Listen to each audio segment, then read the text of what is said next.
joga hoje, né? Não tem bola rolando para esse time principal do Flamengo que está nos Estados Unidos, mas um dia de anúncio oficial, né? A gente já sabia do Juninho, né? Do primeiro reforço do Flamengo nessa janela, um perfil completamente diferente do que a gente vinha se acostumando a ver no Flamengo. Temos outros nomes também, daqui a pouquinho a Duda Dal Ponte, diretamente lá dos Estados Unidos, vai entrar aqui com a gente.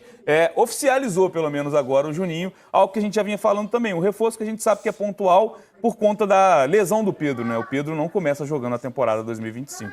O que tudo indica, vai chegar e vai jogar bastante, né? O Flamengo terminou a temporada tendo o Bruno Henrique improvisado como o centroavante, né? Entre aspas, a gente pode colocar assim. Carlinhos não vai ser utilizado, todas as vezes que recebeu oportunidade, quase todas as vezes que recebeu oportunidade, acabou não indo bem. E o Juninho é um jogador que joga no centro do ataque, mas tem como origem o lado do campo, né? Um cara que também pode fazer as duas funções. É rápido, pressiona bem saída de bola, busca as costas da defesa adversária. Mas eu acho que tem um detalhe que a gente vai ter que só saber mesmo só vai conseguir ter uma opinião quando os jogos se desenvolverem, e a forma como ele vai reagir a isso. É muito diferente você jogar na Liga do Azerbaijão, ser um destaque lá, um jogador dominante, por mais que ele tenha feito bons jogos em Europa League contra adversários de grandes ligas europeias, sim, fez. Mas é muito diferente você sair desse contexto e vir jogar no Flamengo com a possibilidade e a obrigatoriedade, entre aspas, de dar o retorno rapidamente. A gente sabe como é que funciona o clube. É só ver os jogadores que chegaram recentemente. Alcaraz é um jogador que já é muito cobrado para dar retorno. Plata era muito cobrado até o gol feito na final da Copa do Brasil. É esse contexto que ele vai encarar. Tomara que ele consiga se desenvolver dentro desse cenário. E vale destacar, né, Coutinho, que no Azerbaijão já é uma liga mais fraca, digamos assim. E o time que o Juninho tava, que é o Karabag, é o time que sobra, né? Digamos, fazendo mal comparando, é o PSG do Azerbaijão, assim, né? Um time que conquista títulos, empilha taças nos últimos anos na Liga Nacional. Então também tem isso, né? É o time dominante que enfrentava sempre adversários inferiores, digamos assim, também. Isso muda, né, no Brasil também. Muda muito, o nível de enfrentamento é outro, isso faz toda a diferença. Repito, por mais que na Europa League ele enfrentou o Lyon recentemente, ele jogou contra o Leverkusen ano passado. Fora outras equipes, né, de médio porte ali, ou de grande porte europeu, já foram de grande porte e hoje são de médio porte, que atuam numa liga mais difícil, mas mesmo assim, não era uma rotina dele. A rotina era enfrentar adversários inferiores. Eu até fui ver jogos dele, né, para escrever um texto pro GE sobre isso e falar aqui nos programas sobre a característica. Me chamou muita atenção esse movimento do Flamengo e eu fiquei bem assustado com o nível de alguns zagueiros que ele enfrentou lá, de alguns goleiros, né.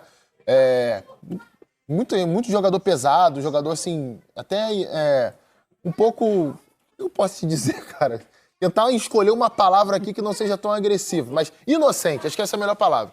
Zagueiro inocente, e aqui ele não vai encarar isso. Mas repito, ele tem qualidade? Tem. Não sei se eu faria esse movimento por todo esse contexto que eu citei. Pra gente ter ideia, o Juninho saiu do Brasil nunca tendo jogado um jogo de Série A de Campeonato Brasileiro. Jogou Série B, jogou até Campeonato Paulista pelo Novo Horizontino, mas sequer se destacou aqui. Foi se destacar no futebol europeu, jogou em Portugal 3 vezes a segunda divisão, uma vez a primeira divisão, aí vai para a Liga do Azerbaijão. É um cenário bem diferente e a gente vai ver se vai dar certo ou se não vai, só o tempo vai dizer. E para ele também é uma grande chance na carreira, né? Claro. Aquele momento de chegar ao futebol brasileiro para um dos times protagonistas dos últimos anos. Vamos então diretamente, está na área, está muito internacional hoje, a gente está só começando, vamos direto para os Estados Unidos falar com a Duda Dal Ponte sobre esse dia do Flamengo, mais um dia de preparação, de pré-temporada, agora com o reforço anunciado de forma oficial, né, Duda? E também com mais um nome no radar para 2025, para as próximas temporadas. Tudo bem? Bem-vindo ao Tá na Área. Se você não pular esse vídeo aqui, eu vou depositar esse valor agora na sua conta. Presta atenção, eu vou mandar para tu. Oi, Bené, muito boa tarde para você, para o Coutinho, para todos que nos acompanham aqui no Tá na Área. Estamos aqui no campo que o Flamengo está treinando, o Donald Disney é o nome desse estádio. Hoje a atividade foi mais tarde, então os jogadores fizeram um trabalho na academia às 3h30 da tarde no horário local. 5h30 da tarde aí no horário de Brasília, e agora eles já chegaram aqui no Donald Disney, estão colocando, calçando a chuteira, e aí já vão vir pro gramado. O técnico Felipe Luiz já tá por aqui, inclusive.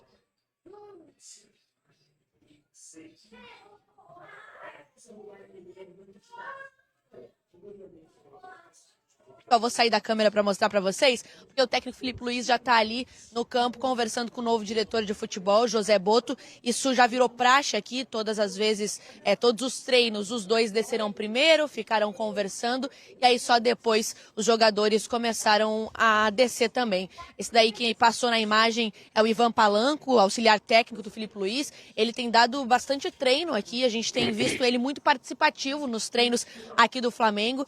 Então é muito legal poder acompanhar essas atividades. E como você falou, Bené, um dia agitadíssimo por aqui.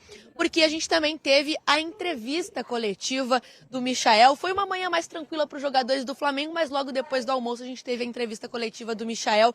E olha, foi uma entrevista como normalmente é com o Michael, muito sincera, muito autêntica. Ele falou sobre diversos temas. Um deles foi sobre o técnico Filipe Luiz, porque quando ele chegou em 2020 no Flamengo, na primeira passagem, o Filipe Luiz ainda era jogador. Então ele era amigo do Filipe Luiz, conversava no campo com o Filipe Luiz. E aí agora, quando ele retorna, logo em seguida o Filipe Luiz já começa a ser o treinador do Flamengo.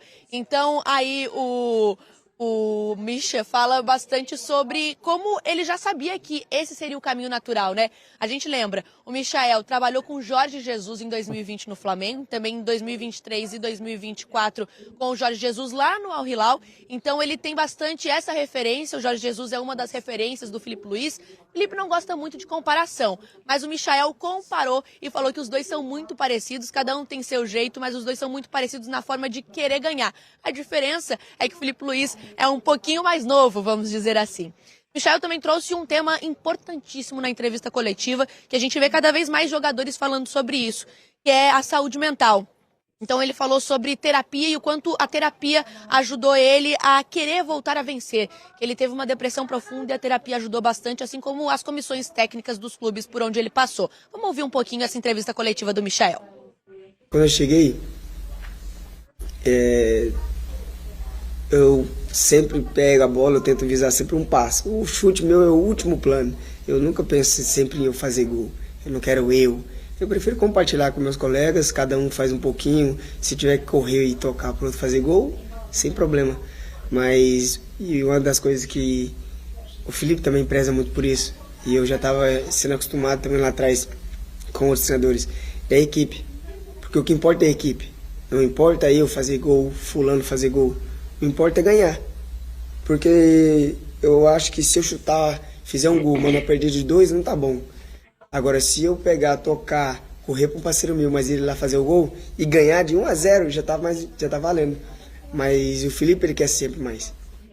Ele quer estar fazendo 1, 2, 3. Vocês viram durante todos os jogos que ele comandou que ele quer mais. Ele quer mais. E ele já era assim como atleta e agora como treinador. E eu gosto disso também. Porque quando ele quer, ele estimula eu, a todos os meus colegas, a querer mais. Então, fico muito feliz de poder estar desfrutando dessa pré-temporada com ele, com meus colegas. E eu espero aprender cada dia um pouquinho mais, porque a vida ela é assim, todos os dias é um aprendizado novo. E estou muito feliz de poder compartilhar isso. Vocês estavam falando aí no estúdio sobre a contratação do Juninho, né, que já foi anunciado, vai usar a camisa 23, então isso já está confirmado.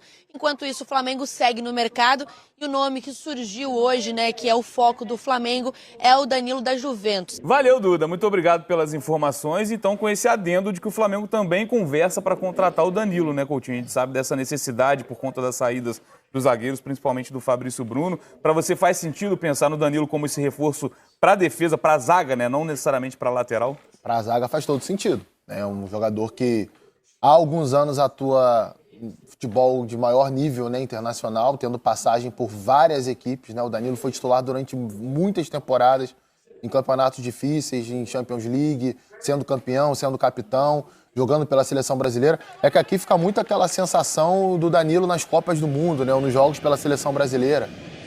Infelizmente, muita gente não acompanha devidamente a carreira desses jogadores quando eles atuam no futebol europeu.